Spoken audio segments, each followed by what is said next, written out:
So I'm with an awesome group this morning. We have Mark Reddings and we've got Russell Quirk.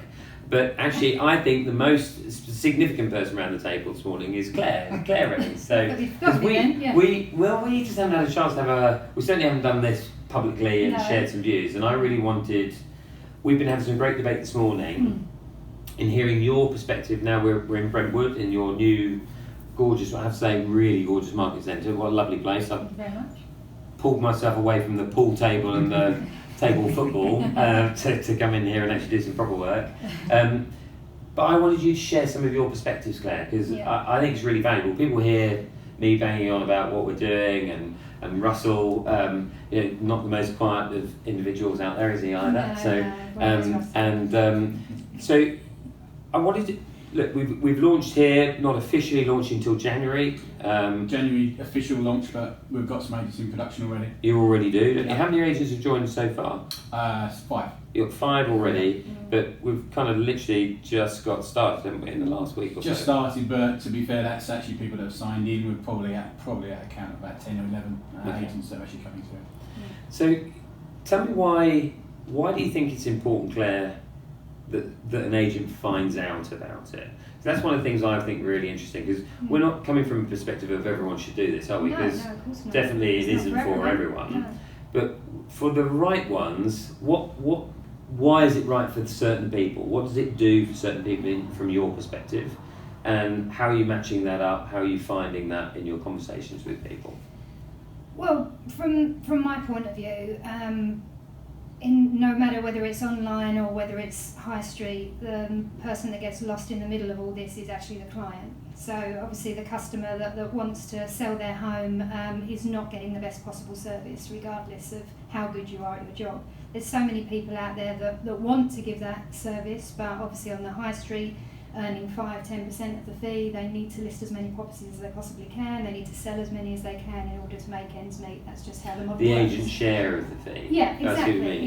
Yeah. So as a result, it's impossible to give that one-to-one handheld service that the client deserves when they're handing over that fee at the end, because often the person that they originally see at the beginning is not the person that's handing the keys over at the end for them. So what would you say though? Let's say I'm one of the. I'm going to treat myself as an exception here. Okay. Right.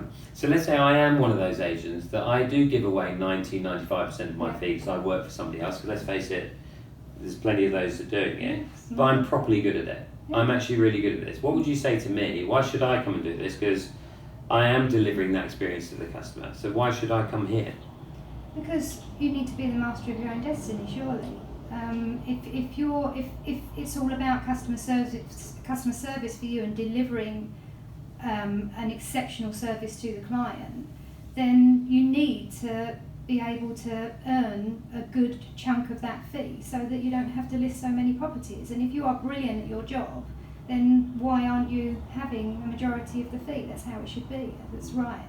That's how it should be. That's the only right way to do it. I think it's a fair way to do it, and I think one of the reasons that you have people, I was talking about this with one of my partners, who his business is in the States. There were so many properties, 5,500 homes this year they'll sell, but in the States, the way that a real estate agent is regarded is very different, isn't it? I mean, you told that great story about sitting around the dinner table where, he's like earning 7 figures and. When he told, this is in Hampstead, he's sitting at a dinner party with his mates, and when somebody said, what do you do for a living? He said, well, I sell property, and they're like, really? Oh dear, what, you had no other choices? And I remember his reaction was kind of like, are you kidding me? I'm like, in my community, I'm regarded as a, huge success. I'm a huge success, Yeah. and you come here and it's regarded in such a different way, and I think that's partly stimulated by the fact that agents, good or bad, it's very hard to create any money. It's very hard to create, certainly can't create any wealth when you're doing it for someone else, can you? And it depends what wealth means to you as well. I mean, is wealth just money, or is it time? Is it choices? For How me, do you define it? It's choices for me, absolutely. I mean, you need money to afford choice. I want to have the option as to whether or not I go and see my daughter in a school play rather than be at work that day. I'd love to have the choice to not have to go to work every single day, have that flexibility in my working life, and that matters to me greatly. I'm a mum first, family first always. So I want to have position, and if I own my own business, then that's exactly what it gives me. It gives me that choice, and that's the most important thing. I mean, but also, why is it that it's done this way? Why is it that the individual agent only gets 5 or 10%? It's just because this is why it's been formulated and modelled for 100 years. That doesn't mean it's right now into the future where we're about to head.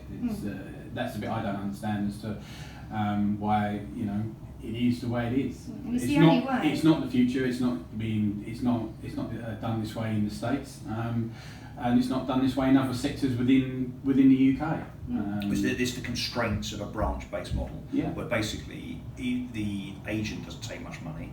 The branch itself takes it, and whether that's through head office, whether that's through the shareholders in, particularly in the sense of a public limited business, but in particular the rent rates and all the other stuff, there's only a little tiny bit left for the employees. So I think in the UK we've ended up being in a position where that's kind of how it's had to be, because the one kind of flexible bit, unfortunately, is the employee, but actually it should be the other way around. It should be the employee that's the most important thing. It's not the rent of the branch and the rates of the branch and the photocopy leases and the mini. Surely it's the expertise, the productives, the people that build the relationships with But to be customers. fair to those companies as well, just to play devil's advocate, they have no choice but to do that, because There's no other way. There's no other way. It's just that's what their model is. So if the business was to adapt and change their model, they could do exactly what we're doing here in the UK. So it's just they're not putting their agents first, they're putting themselves in constraints of costs, and they have no option but to not be able to pay any more than what they are. It's not necessarily because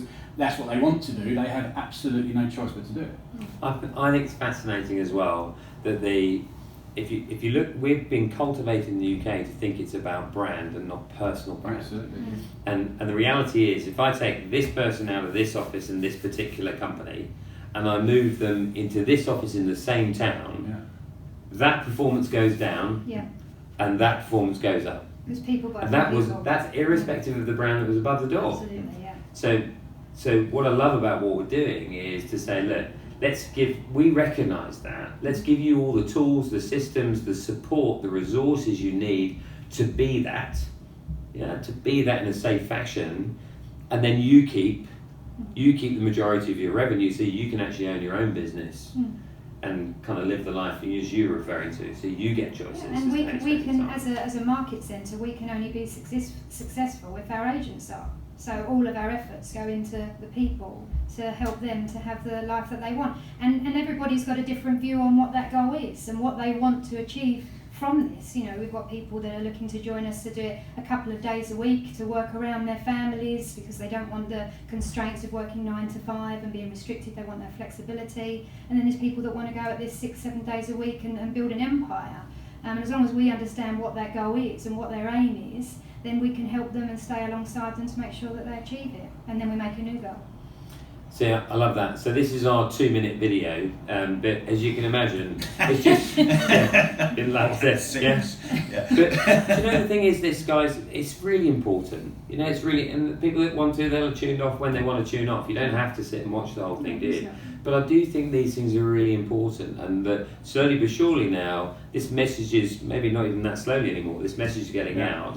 So I would say the same thing as I always do in these videos, and that is to say that PM, DM, the people in this room. Claire's a great person. If you want to have a conversation, just understand more about what this Brentwood Market Centre can do for them. But equally on a national level now, this is happening all over the place. So contact us directly, and we'll just explain more about it. So then you can make decisions. Don't think that you need to kind of make commitments about doing this. We've got plenty of people now that are finding out information today. And they won't join for a year. That's absolutely fine, isn't it? Well, I think the most important thing to me is that people know what the option is and how it works and how it could work for them. Sorry, go on. Yeah, Please. you go on. Oh, thank you. I'm just going to say, you can't possibly decide if it's right for you if you don't know all the facts. So that's exactly what I was going to say. Of course you say. Great but it comes across so well when Claire's much better. There you go, best foot forward. Yeah. Thank you for watching. I hope you found that useful. Goodbye for now.